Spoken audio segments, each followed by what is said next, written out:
نحمده ونصلي على رسوله الكريم اما بعد فاعوذ بالله من الشيطان الرجيم بسم الله الرحمن الرحيم رب اشرح لي صدري ويسر لي امري واحلل عقدة من لساني يفقهوا قولي۔ سورۃ الضحیٰ آیت نمبر 1 سے 11 تک۔ بسم اللہ الرحمن الرحیم۔ والضحیٰ، قسم ہے دھوپ کی، دھوپ کی قسم یا چاشت کے وقت کی قسم، کیونکہ وہ وقت انتہائی سہانا وقت ہوتا ہے۔ جب دھوپ چمکتی ہے سویرے سویرے تو اس وقت طبیعت کے اندر ایک نشاط پیدا ہوتی ہے، ایک خوبصورت منظر نظر آتا ہے، کائنات حسین نظر آتی، دل کھل اٹھتا ہے۔ واللیل اذا سجا، اور رات کی جب وہ ٹک جائے، پرسکون ہو جائے، چھا جائے نہیں ہے اس کا ترجمہ کیونکہ یغشا چھانا ہے، تو یہاں اصل میں رات جب سنسان اور بالکل خاموش ہو جاتی ہے نا، ڈاک ہو جاتی ہے، یہ اس وقت کا ذکر ہے۔ وہ بھی انسان کے لیے بہت ایک سکون اور ایک آرام اور خوشی کا، اطمینان کا وقت ہوتا ہے۔ اصل میں عربی میں کہتے ہیں سجل میت، میت پر چادر ڈال کے اس کو چھپا دینا، ڈھانپ دینا، اس کے لیے لفظ آتا ہے۔ تو رات کا اتنا حصہ گزرنا کہ سب سو چکے اور تاریکی کی چادر چھائی ہوئی ہو، بالکل خاموشی ہو، جسے موت کی خاموشی جسے کہا جاتا ہے، تو اس کے لیے لفظ آیا ہے سجا، بالکل سنسان ہو گیا سب کچھ۔ ایک طرف دھوپ ہے، دن ہے، چہل پہل ہے، یہ بھی انسان کی ضرورت ہے، اور دوسری طرف رات کا اندھیرا بھی انسان کی ضرورت ہے۔ اصل میں اس صورت کے پس منظر میں یہ بات بتائی جاتی ہے کہ نبی صلی اللہ علیہ وسلم پر کچھ عرصے کے لیے وحی آنا بند ہو گئی تھی، اور اس کا نتیجہ کیا ہوا کہ آپ پریشان ہو گئے کہ شاید اللہ تعالیٰ مجھ سے ناراض ہو گیا ہے، اور اس پر احادیث بھی موجود ہیں۔ اور ایک روایت میں یہ بھی آتا ہے کہ آپ صلی اللہ علیہ وسلم کی کچھ طبیعت ناساز ہوئی تو 2-3 دن رات کے وقت نہیں اٹھے نماز کے لیے۔ تو ایک عورت آئی اور کہنے لگی کہ یوں لگتا ہے کہ تیرے شیطان نے تجھے چھوڑ دیا ہے، تو اس کی بات سے بھی آپ پریشان ہوئے۔ اور کچھ یہ تھا کہ وحی کا اخذ کرنا شروع میں آپ کے لیے مشکل تھا اور بہت پرمشقت کام تھا۔ آپ کو میں نے پہلے بھی حدیث بتائی تھی کہ جب وحی اترتی تھی تو پسینے کی لڑیاں بہنے لگتی تھی۔ تو وہ وحی کا نزول اور نبوت کا ملنا کیا تھا؟ ضحیٰ، اور وحی کا رکنا کیا تھا؟ سجا۔ تو جہاں انسان کو ضحیٰ کی ضرورت ہوتی ہے وہاں انسان کو سجا کی بھی ضرورت ہوتی ہے کہ رات کی خاموشی بھی ہو۔ کیوں؟ تاکہ انسان مزید کام کرنے کے لیے دوبارہ تیار ہو جائے۔ اگر انسان سو نہ سکے اور سوئے ہی نہ، یہ سوچ کے کہ میں زیادہ کام کر لوں گا، تو وہ کچھ بھی نہیں کر سکتا۔ سونا بھی کیوں ضروری ہے، بریک بھی کیوں ضروری ہے، ریسٹ بھی کیوں ضروری ہے؟ تاکہ انسان زیادہ فریش اپ ہو کے بہتر کام کر سکے۔ یعنی اللہ نے دنیا کا نظام ایسے بنایا کہ جس میں سختی گرمی ہوتی ہے، اور انسانی ترقی کے لیے نرمی گرمی ضروری ہے۔ کیوں؟ نرمی اس لیے ضروری ہے کہ انسان آرام کر سکے، اور گرمی اس لیے ضروری ہے کہ انسان کی چھپی ہوئی صلاحیتیں جو ہیں وہ باہر نکلیں۔ رکاوٹیں کیوں آتی ہیں؟ تاکہ انسان بہتر مستقبل کے لیے تیار ہو سکے، پکا ہو، میچور ہو۔ کیونکہ جو مشکلات برداشت کر کے آگے بڑھے گا نا، وہی جمے گا، اور جو مشکلات سے گھبرا کے بھاگ نکلے گا وہ پھر دین کے کام کا نہیں۔ تو چیلنجز انسان کو مضبوط کرتے ہیں۔ تو یہاں پر والضحیٰ اور واللیل اذا سجا میں یہی سبق دینا مقصود ہے۔ ما ودعک ربک، نہیں چھوڑا تجھ کو تیرے رب نے، وما قلا، اور نہ وہ ناراض ہوا ہے۔ قلا کا لفظی معنی ہوتا ہے سخت نفرت کرنا، انتہائی بغض رکھنا، اور بعض نے دشمنی یا ناراضگی سے معنی کیا تو ہوتا ہی ہے کہ جس چیز سے انسان کو نفرت ہوتی ہے انسان اس کو اپنے دل سے بھی نکال پھینکتا ہے۔ وما قلا، اور نہ وہ تجھ سے بیزار ہوا ہے، نہ وہ ناراض ہوا ہے۔ بیزاری کے معنوں میں حضرت لوط علیہ السلام نے کہا تھا نا اپنی قوم کو، وَإِنِّي لِعَمَلِكُم مِّنَ الْقَالِينَ، کہ میں تمہارے اس عمل سے بیزار ہونے والا ہوں۔ وَلَلْآخِرَةُ خَيْرٌ لَكَ مِنَ الْأُولَىٰ، اور البتہ آخرت بہتر ہے تمہارے لیے اولا سے، آخری دور پہلے دور سے زیادہ اچھا ہے۔ یعنی آج اگر آپ کو مشکلات پیش آ رہی ہیں، کیونکہ مکی صورت ہے نا، اور مکہ میں آپ کو نبوت کے دعوے کے ساتھ ہی مشکلات پیش آنا شروع ہو گئی تھی، تو تسلی دی جا رہی ہے کہ اگر آج مشکل وقت آ گیا ہے تو کل آسانی بھی ہوگی اور کل زیادہ بہتر وقت آئے گا. عسیٰ ان یبعثک ربک مقاما محمودا بھی ہوگا، اور وما عند اللہ خیر للابرار والآخرۃ خیر وابقیٰ، اور دنیا میں بھی بعد کا دور پہلے دور سے زیادہ بہتر. وَلَسَوْفَ يُعْطِيكَ رَبُّكَ فَتَرْضَىٰ، اور البتہ ضرور دے گا تیرا رب تجھے، پھر تو راضی ہو جائے گا. تو اللہ سبحانہ وتعالیٰ نے نبی صلی اللہ علیہ وسلم کو کیا کیا دیا؟ دنیا میں بھی بہت سے اعزازات عطا کیے. خاتم النبیین ہیں آپ، آخرت میں آپ کے لیے شفاعت کا مقام ہے، وسیلہ ہے، درجہ عالیہ ہے، جنت ہے. وَلَسَوْفَ يُعْطِيكَ رَبُّكَ فَتَرْضَىٰ، اور دنیا میں دین مکمل ہوا آپ کے ہاتھوں، آپ کو ایسے ساتھی ملے، یعنی صحابہ کرام جیسے ساتھی آپ کو ملے جو اپنے وقت کے ہیرے تھے، اور انہوں نے آپ کے لائے ہوئے مشن کی مزید آگے ترویج کی اور آگے بڑھایا اس کو. وَلَسَوْفَ يُعْطِيكَ رَبُّكَ فَتَرْضَىٰ، اور پھر اللہ تعالیٰ مزید تسلی دیتے ہیں ماضی کے حالات کو سامنے دکھا کر. أَلَمْ يَجِدْكَ يَتِيمًا فَآوَىٰ، دیکھو تو صحیح کہ ایسا نہیں ہو چکا کہ اس نے تجھے یتیم پایا پھر اس نے پناہ دی تجھ کو. یجد کا وجد یجد، وجود بھی اسی سے ہے، پانا. یتیمن، یتیم یعنی آپ یتیم پیدا ہوئے تھے. فآوا، تو اس نے پناہ دی، اس نے ایسا انتظام کیا کہ آپ ایک بہترین انسان کی شکل میں پل سکیں. ورنہ عام طور پہ کیا ہوتا ہے، جو بچے یتیم رہ جاتے ہیں اور ان کی کوئی صحیح تربیت کرنے والا نہیں ہوتا تو بعض اوقات بہت بگڑ بھی جاتے ہیں. لیکن نبی صلی اللہ علیہ وسلم یتیم ہونے کے باوجود اور پھر کچھ عرصے کے بعد والدہ بھی فوت ہو گئی، اس کے باوجود آپ کی تربیت اتنے اچھے انداز میں ہوئی، اتنا بہترین مقام آپ کو ملا کہ آپ ایک بہت ہی عظیم انسان کے طور پر پرورش پائے. اور یہ اللہ کا خاص احسان تھا آپ پر. وَوَجَدَكَ ضَالًّا فَهَدَىٰ، اور اس نے پایا آپ کو راہ بھولا پھر ہدایت دی. دیکھیے کہ بعض لوگ اس کو گمراہ کہتے، تو جو ہمارے یہاں اردو میں گمراہ کی سینس ہے نا وہ ذرا نیگیٹو ہے. تو مطلب راہ بھولا کا بھی یہی ہے، راہ بھول گیا، لیکن انداز ہے کہنے کا. تو اس نے آپ کو ناواقف راہ پایا پھر ہدایت دی. یعنی نبوت سے پہلے آپ تلاش حق کے لیے کہاں جاتے تھے؟ غار ہرا، اپنے بیوی بچوں سے دور جا کے غور و فکر کرتے، معاشرے کی حالت پہ کڑتے. اور آپ کے اوپر وہ جو ایک کیفیت تھی اس کو دور نہیں کیا اللہ نے، آپ کو راستہ نہیں دکھایا. جیسا تھا نا، ما کنت تدری مل کتاب ولا الایمان ولکن جعلناہ نورا نہدی بہ من نشاء من عبادنا، اور وَلَقَدْ آتَيْنَاكَ سَبْعًا مِنَ الْمَثَانِي وَالْقُرْآنِ الْعَظِيمِ، اور الْيَوْمَ أَكْمَلْتُ لَكُمْ دِينَكُمْ وَأَتْمَمْتُ عَلَيْكُمْ نِعْمَتِي، بہت نعمتیں آپ کو ملی تھی. وَوَجَدَكَ ضَالًّا فَهَدَىٰ، اور دال جو ہوتا ہے نا یہ ذہنی طور پر بھی راہ بھولنے کے لیے ہوتا ہے اور حصی طور پر بھی، اور محبت میں کسی پر فریفتہ ہونے کے لیے بھی آتا ہے. جیسے یعقوب علیہ السلام کے بچوں نے اپنے والد کو کیا کہا تھا، ان ابانا لفی ضلال مبین، کہ ہمارے والد تو کلی گمراہی میں. اب وہ گمراہی دین سے ہٹنا نہیں تھا، اس سے مراد کیا تھی کہ یوسف علیہ السلام کی محبت کی وجہ سے آپ ان کی طرف زیادہ مائل ہیں، یعنی آپ ادھر زیادہ جھکے ہوئے ہیں. تو سیدھے راستے سے دائیں یا بائیں ہونا کیا ہے؟ راہ گم کرنا. تو یہاں دلال کا مطلب نعوذ باللہ کو دین میں گمراہی نہیں ہے. تو دلال میں مانا پایا جاتا ہے صحیح راستے سے تھوڑا ہو یا زیادہ ہٹ جانا، یعنی تھوڑا سا ہٹنا یا زیادہ ہٹنا.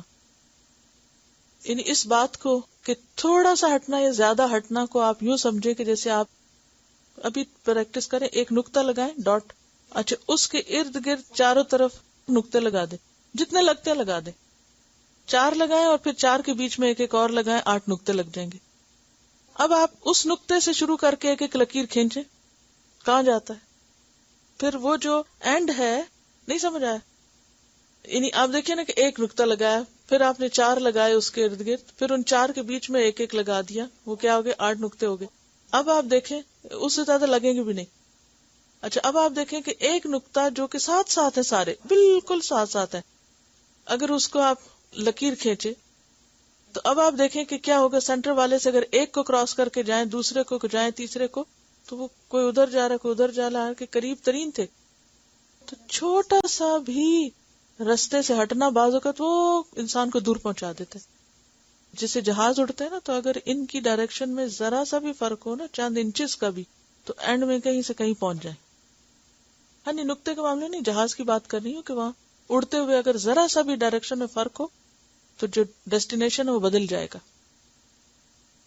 وَوَجَدَكَ ضَالًّا فَهَدَىٰ، تو اس کا یہ مطلب نہیں کہ نعوذ باللہ نبی صلی اللہ علیہ وسلم اس سوسائٹی کی کسی غلط چیز میں پائے گئے تھے تو اللہ تعالیٰ نے آپ کو سیدھا راستہ دکھایا. اس کا مطلب یہ ہے کہ جو صحیح چیز نبوت اور وحی کے ذریعے آپ کو ملی وہ پہلے نہیں تھی آپ کے پاس.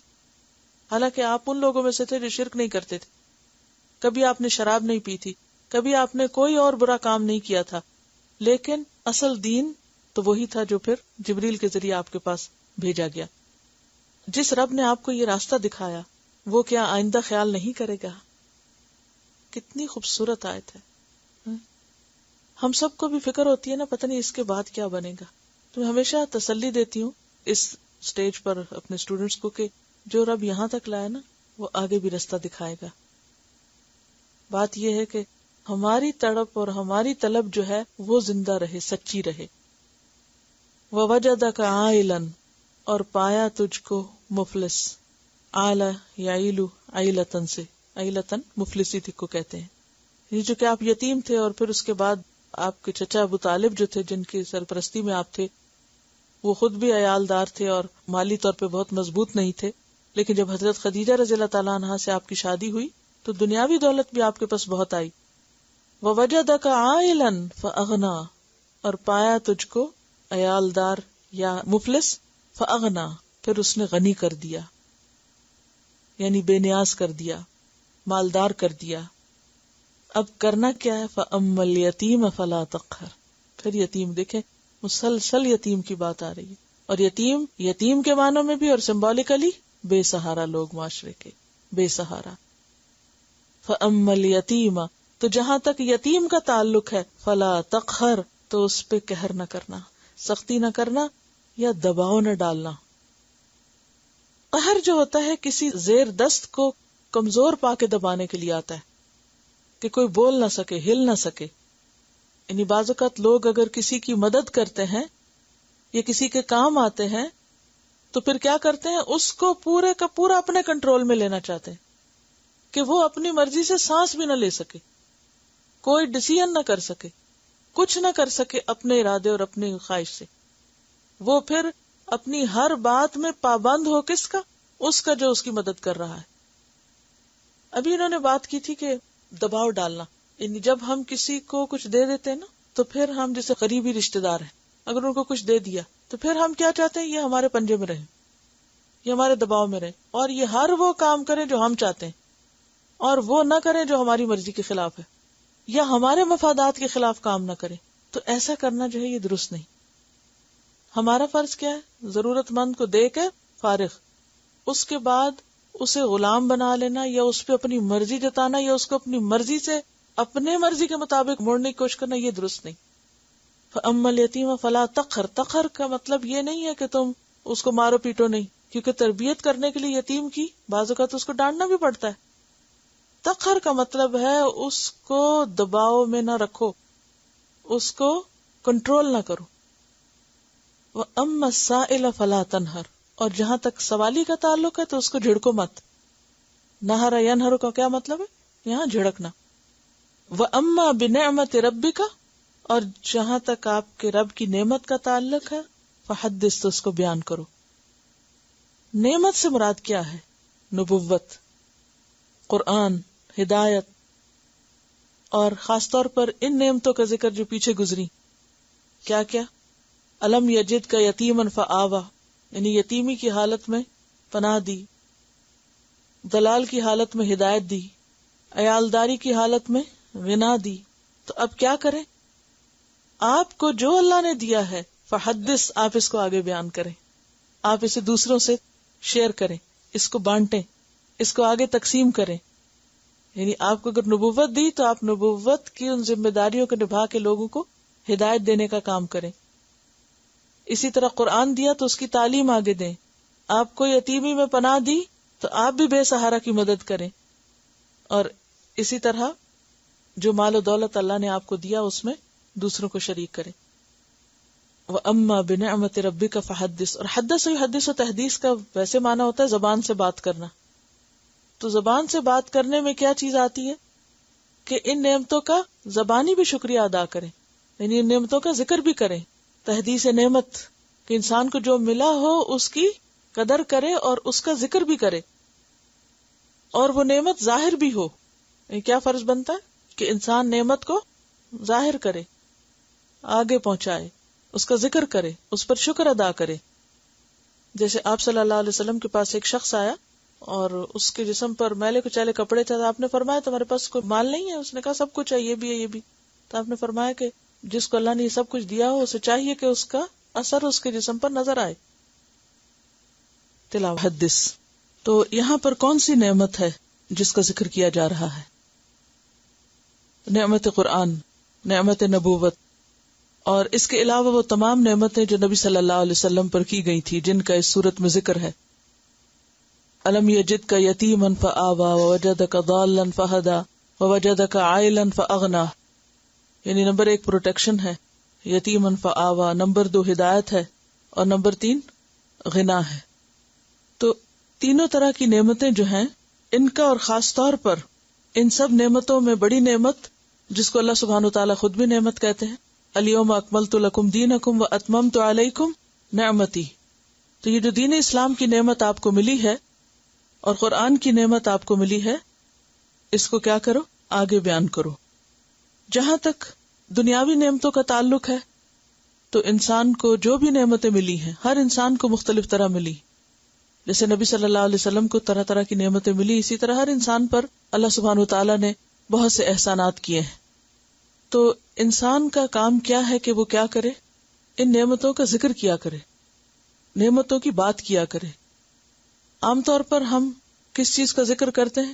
جو نعمت نہیں ملی وہ ہمارے ذہن پہ زیادہ چھائی رہتی ہے اور اس کا ہم گلہ شکوہ زیادہ کرتے ہیں. تو یہاں پر ایک پازیٹیو ایٹیٹیوڈ بتایا گیا کہ کیا ہوتا ہے، اور وہ یہ کہ انسان کو جو ملے اس کا ذکر کرے بنسبت اس کے کہ جو نہیں ملا. اسی طرح اگر کسی انسان کی طرف سے ہمیں کوئی خیر اور بھلائی ملی ہے تو اس کا ذکر کرنا چاہیے بنسبت اس کے اگر اس انسان کی طرف سے کوئی تکلیف پہنچی ہو. لیکن ہمارا رویہ کیا ہوتا ہے کہ کسی کی طرف سے جو بھی کوئی خیر ہمیں پہنچ جائے اس کا ذکر ہم نہیں کرتے، بہت کم کرتے ہیں. لیکن اگر کسی کی طرف سے کوئی تکلیف پہنچے تو اس کا چرچا خوب کرتے ہیں. تو کرنا کیا چاہیے کہ اللہ کی طرف سے یا بندوں کی طرف سے ہمیں جو بھلائی نصیب ہو اس کا ذکر زیادہ کیا کریں. نعمتوں کا ذکر کیا فائدہ دیتا ہے؟ اس سے کیا ملتا ہے انسان کو؟ یہ شکر گزاری کا ایک ذریعہ ہوتا ہے، اور شکر گزاری سے انسان کی نعمتوں میں اور اضافہ ہوتا ہے. لَإِن شَكَرْتُمْ لَأَزِيدَنَّكُمْ. جہاں تک بندوں کے احسانات کا تعلق ہے تو حدیث میں آتا ہے کہ جو شخص لوگوں کے احسان پر ان کا شکر نہیں کرتا، جیسے شوہر کا احسان ہے، ماں باپ کا احسان ہے، بہن بھائیوں میں سے کوئی ہم پر احسان کرتا ہے، یا عام انسانوں میں سے کوئی اور ہم پر احسان کرتا ہے، تو جو لوگوں کا شکر ادا نہیں کرتا، من لم یشکر الناس لم یشکر اللہ، تو وہ اللہ کا بھی شکر گزار نہیں ہوتا، کوئی بڑا ہو یا چھوٹا ہو. جب بعض اوقات بچے ہماری کوئی خدمت کر دیتے ہیں، کوئی کام کر دیتے ہیں، تو ہمیں ان کے ساتھ بھی کیا رویہ کرنا چاہیے؟ ان کا بھی شکر گزار ہونا چاہیے.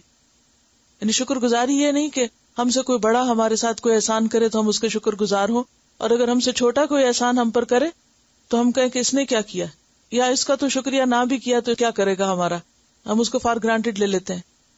تو کوئی بھی ہو، بڑا ہو چھوٹا ہو برابر کا ہو، تو اس پر شکر ادا کرنا لازم ہے، کیونکہ شکر انسان کے لیے مزید نعمتوں کا دروازہ کھولتا ہے. ایک اور روایت میں آتا ہے کہ جو شخص تم پر کوئی احسان کرے تو چاہیے کہ تم بھی اس کے احسان کا بدلہ دو. اگر مالی بدلہ دینے کی استطاعت نہیں تو یہی کرو کہ لوگوں کے سامنے اس کی تعریف کرو. یہ تحدیث ہے. تحدیث کا کیا مطلب ہوتا ہے؟ بات کرنا. یعنی مثلاً آپ کے کسی بہن بھائی نے یا کسی نے بھی کوئی، تو ہوتا کیا ہے جب خاندان کے لوگ اکٹھے بیٹھتے ہیں تو عموماً ہم گلے شکوے زیادہ کرنے لگتے ہیں نا. یعنی فلاں نے میرا حال نہیں پوچھا، فلاں نے یہ کر دیا میرے ساتھ، فلاں نے وہ کر دیا. تو اس سے کیا ہوتا ہے؟ خود بھی دکھی ہوتے ہیں اور دوسروں کو بھی کرتے ہیں سنا سنا کے. تو اس کے برعکس ہونا کیا چاہیے کہ اب خاص طور پہ قرآن پڑھ کر اور اما بنعمت ربک فحدث، تو رب نے ہی ساری نعمتیں کی ہیں نا. کسی بندے کے ذریعے بھی جو ہم پر نعمت آتی ہے یہ بھی دراصل رب ہی کا احسان ہوتا ہے. تو اس کا چرچا کرنا چاہیے. یعنی دوسروں کے بارے میں غیبت تو نہیں کرنی چاہیے، دوسروں کے بارے میں خیر اور بھلائی کی بات کرنی چاہیے. کیونکہ جس نے لوگوں کے مجمع میں اس کی ثنا و تعریف کی تو اس نے شکر گزاری کا حق ادا کر دیا. یعنی اگر آپ کے ساتھ کسی نے بھلائی کی ہے اور آپ اس بھلائی کا ذکر دوسرے کے ساتھ کرتے ہیں کہ فلاں شخص نے میرے ساتھ احسان کیا ہے، تو یہ بھی دراصل ایک کیا ہے، شکر گزاری کا ایک طریقہ ہے. تو ہر نعمت کے شکریہ کے مختلف طریقے ہوتے ہیں. مالی نعمت کا شکر کیسے ادا ہوتا ہے؟ زکوٰۃ دے کر اور خود اپنے اوپر بھی خرچ کر کے. یعنی اما بنعمت ربک فحدث میں یہ بھی آتا ہے کہ حدیث میں نے آپ کو سنائی تھی، نبی صلی اللہ علیہ وسلم کے پاس ایک شخص آیا کہ جس کا حال بہت خراب تھا، تو آپ نے پوچھا کہ تمہارے پاس کچھ مال ہے؟ اس نے کس میں گنوائی، یہ بھی ہے، یہ بھی، یہ بھی. تو آپ نے فرمایا کہ اگر اتنا کچھ ہے تو تمہارے جسم پر اس کے آثار نظر آنے چاہیے. تو تحدیث نعمت میں صرف دوسروں پر خرچ کرنا نہیں، شکر گزاری صرف یہ نہیں کہ آپ صدقہ خیرات کریں، شکر گزاری یہ ہے کہ اپنی ذات پر بھی صدقہ کریں. اور ایک اور بات یہ ہے کہ سورت الضحیٰ سے آخر تک ہر سورت کے ساتھ تکبیر پڑھنا جو ہے وہ اس کے بارے میں آتا ہے کہ یہ مسنون ہے. ابن کثیر نے ہر سورت کے اختتام پر ایک مرتبہ تکبیر کہنے کو سنت کہا ہے. فَأَمَّا بِنِعْمَةِ رَبِّكَ فَحَدِّثْ. تو رب کی نعمت کا ذکر آپ کیسے بیان کریں گے کہ اس کے بعد جتنی بھی صورتیں پوری ہوں اس میں ہر صورت کے اختتام پر یعنی تکبیر کہیں. اور امام بغوی نے ہر صورت کے شروع میں تکبیر کہی ہے. تو بہرحال شروع ہو یا آخر بیچ میں ہی بنتی ہے، ایک ختم ہوتی ہے اور ایک شروع ہوتی ہے. چلیے دوبارہ ان آیات کی تلاوت سنیے. اگرچہ اس صورت میں خطاب نبی صلی اللہ علیہ وسلم سے ہے، لیکن ظاہر ہے کہ آپ ہمارے لیے ایک نمونہ ہیں، اور پھر آپ کے توسط سے باقی سب کے لیے بھی اس میں سبق ہے. آپ دیکھیے کہ جب ہم دین کے رستے پر آتے ہیں تو مشکلات آتی ہیں. بعض اوقات بہت ہوپ فل ہوتا ہے انسان، والضحیٰ، اور بعض اوقات ایسا لگتا ہے جیسے ہر چیز رک گئی ہو، کچھ ہو نہیں رہا، ہر چیز ٹھہر گئی ہے، سٹک ہو گئی ہے. پھر اس وقت انسان کو شیطان وسوسے ڈالنے لگتا ہے کہ اللہ تعالیٰ ناراض ہو گیا تم سے، اگر وہ تمہارے ساتھ ہوتا تو تمہارا یہ کام نہ رکتا، یہ مشکل نہ پیش آتی. تو اس پر کیا تسلی ہے؟ ما ودعک ربک وما قلی. کسی بھی ایسی چیز کا رک جانا جس کا تمہیں انتظار ہو، اس میں بھی اللہ کی حکمت ہے. اور پھر کتنی امید دلائے گی، وَلَلْآخِرَةُ خَيْرٌ لَكَ مِنَ الْأُولَىٰ. پہلے دور سے پچھلا دور زیادہ اچھا آئے گا. اور پھر وَلَسَوْفَ يُعْطِيكَ رَبُّكَ فَتَرْضَىٰ، کہ انسان دین کی نعمت اور دین کی ترقی اور دین کا جو انعام ہے دنیا اور آخرت میں، کہ دین کے جو فائدے ہیں وہ جب وقتی طور پر انسان کو نظر نہیں آتے کہ ہے اتنا کام کیا، اتنی محنت کی، کوئی اثر نظر نہیں آتا، کوئی نتیجہ نظر نہیں آتا، یوں لگتا ہے جیسے کچھ بھی نہ کیا ہو، تو اس کی تسلی دی جا رہی کہ نہیں، بعد میں اس کے پھل دیکھتے رہو گے. اور ہم دیکھتے ہیں کہ نبی صلی اللہ علیہ وسلم کے بعد صحابہ کرام نے کہاں کہاں تک دین کو پہنچایا، حضرت ابوبکر کے دور سے لے کے آخر تک. اور پھر وہ سارا کچھ آپ کے حق میں صدقہ جاریہ ہے. جتنے صحابہ کرام نے جو کچھ کیا سب ثواب آپ کو، جو تابعین نے کیا، آج جو کچھ ہم کریں اس کا بھی اجر کا ایک حصہ کس کو جائے گا؟ آپ صلی اللہ علیہ وسلم، کیونکہ آغاز وہاں سے ہوا. تو پھر یہ ساری نیکی جب قیامت کے دن آپ کے حصے میں آئے گی، وَلَسَوْفَ يُعْطِيكَ رَبُّكَ فَتَرْضَىٰ، تو کیسے خوش ہیں؟ پھر آپ کو جو مزید مقامات اور انعامات اور درجات دیے اللہ نے، اور حوض کوثر کا انعام دیا، اِنَّا أَعْطَيْنَاكَ الْكَوْثَر جو آگے آئے گا، تو یہ ساری چیزیں کیا ہیں؟ یہ خوشخبریاں ہیں آئندہ کی. ابھی مکہ میں یہ سب کچھ ہوا نہیں تھا، لیکن پہلے سے تسلی دے دی گئی. یہ وہ وقت ہے جو انتہائی مشکل وقت ہے، اور ابھی بہت سی مشکلات آ رہی تھی، تو کہا فکر نہیں کریں. وَلَسَوْفَ يُعْطِيكَ رَبُّكَ فَتَرْضَىٰ. اور پھر مزید تسلی ہے، کیا ماضی میں یہ اور یہ اور یہ نہیں ہو چکا؟ ایسی ایسی مشکلیں نہیں تھی تم پر، اور کیا ان مشکلوں سے اللہ نے نہیں نکالا؟ اور وہ مشکلات صرف مادی مشکلات نہیں، روحانی مشکلات بھی ہیں.